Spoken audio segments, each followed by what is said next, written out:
এটি কবিতা পাঠ কৰিব ওলাইছোঁ।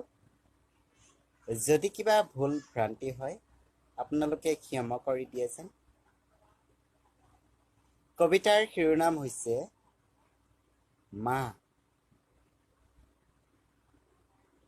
এৰি থৈ নাযাবা মোক বুকু খালী কৰি, হিয়াই মোৰ কান্দিব সদায় মা তোমাক বিচাৰি।